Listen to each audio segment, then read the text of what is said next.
Hi guys, welcome back to a video. We haven't been doing much of this sit down and talk videos. Just a quick update. Things have been quite busy at the Nicodance studio. We've been having a lot of weddings, and there were a lot of projects, and there are a lot of editing going on. And I did consider not putting up a video on Wonder TV. There are sometimes I feel like, okay, give it a break. But I feel like if I don't make videos,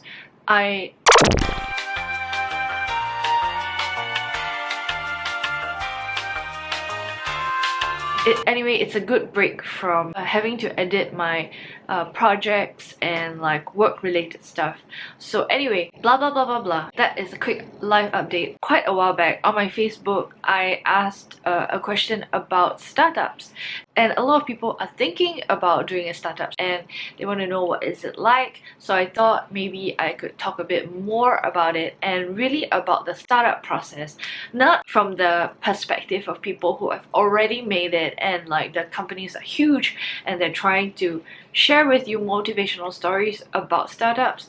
This startup series is a lot more practical, and it takes you to the very beginning stages of what a startup is. How do you start up? What social media should you choose? How do you even start? So the first video that I'm going to shoot today on this startup series is called I Have an Idea. Now what?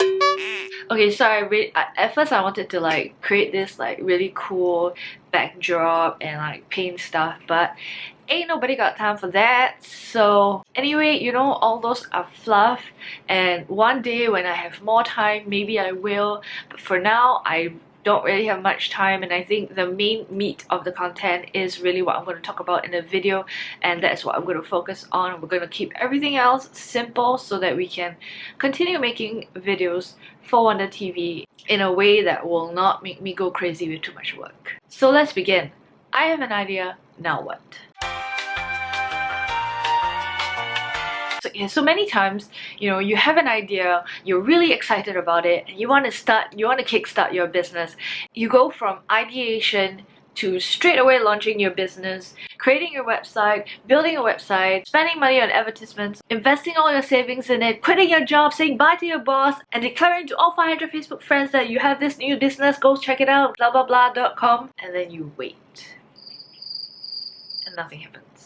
So there are a few things that should happen in between having an idea and actually executing the full-scale business. Nobody talks about this in-between step that you can actually take. It could potentially save you a lot of money, a lot of time, and a lot of heartache if the business idea does not work out. So here is the key, and here is the little tip that you can do, is do a beta testing. A lot of people don't think small, they want to think big straight away, but hey, you know what? I have yet to think of a business idea that you cannot test it out in a small scale. Now, even Virgin Airlines, I'm probably sure you guys know the story of how Virgin Airlines started, that Richard Branson was trying to get to this island and he got bumped off the flight, and he was like, what? A couple of people were bumped off the flight, and so he decided to go find a pilot and say hey, will I be able to rent this plane? And the guy was like, oh, okay, can. So he decided that, okay, I'm not gonna just rent this plane for myself. I know that a couple other people have also been bumped off this plane and want to go to the same place as I do. So he took this black board and kind of wrote as a joke, Virgin Airlines, and sold tickets to the people who were bumped off. He filled up his plane and went off, and that was the beginning of Virgin Airlines. So even such a large scale business like an airline business can start off small, in a small scale, and can be tested out, and then you can see is there a demand for my kind of service? Is there a demand in the market for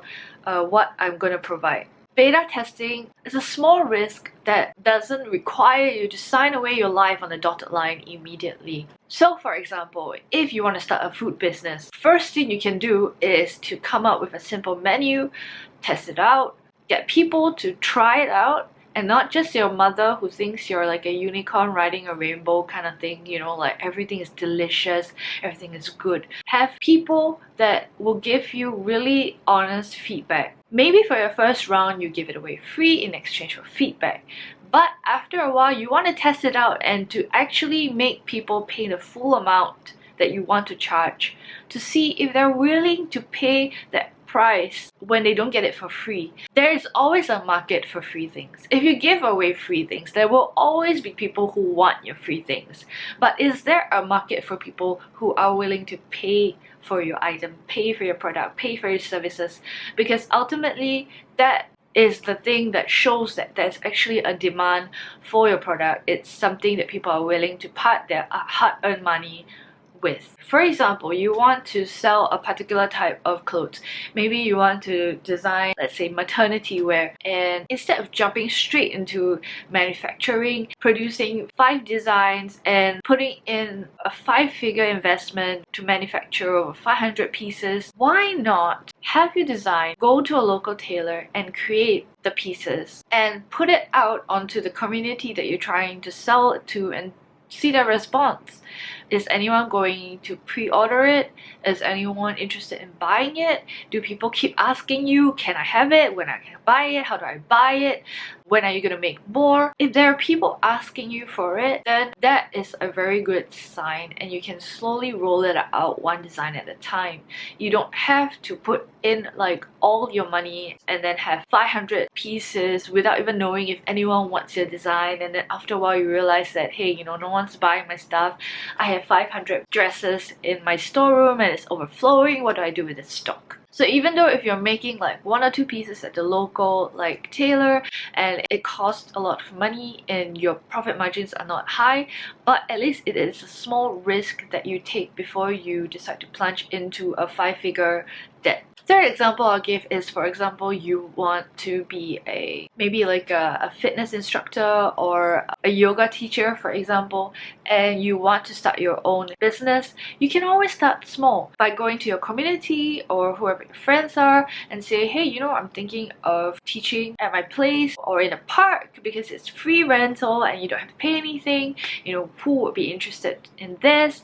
And just go ahead and do it. You know, put up like short video instructions that are free. Use your Instagram, see if anyone is interested in the way you teach and the kind of service that you're providing. You don't have to go out big. You know, all you have to do is to find 2 to 3 people, go to a park free, roll out your mats and start doing your Pilates or your exercise. And in that way, when you see these 2 people have, you know, benefited from your classes, they will share with their friends and you can start offering more spaces and you can think about how you want to expand or kickstart your business from there, without having too much risk of like maybe renting a huge studio or, you know, like renting a space, etc, etc. So there are ways to start small. So if you've got an idea, you've got a business idea that you would like to know how you can start small or have a little suggestion on how you can start small, comment it down in the comment section below. And if you have any other further questions about startups that you would like me to cover in this startup series, also let me know in the comments below. I hope this video has helped you a bit in taking your idea from I have an idea, now what? To I have an idea, now let's do beta testing. That is the most cheesiest way to say it. But anyway, but that's what I mean lah, right? You know, okay. So I hope this video has helped you and I hope this will be a useful series, startup series for you. If you find it useful or you have friends who are doing their own startups or thinking of doing their own startups, don't forget to share this video with them. Follow us along on this startup series by subscribing to our YouTube channel. See you guys in the next video. Bye!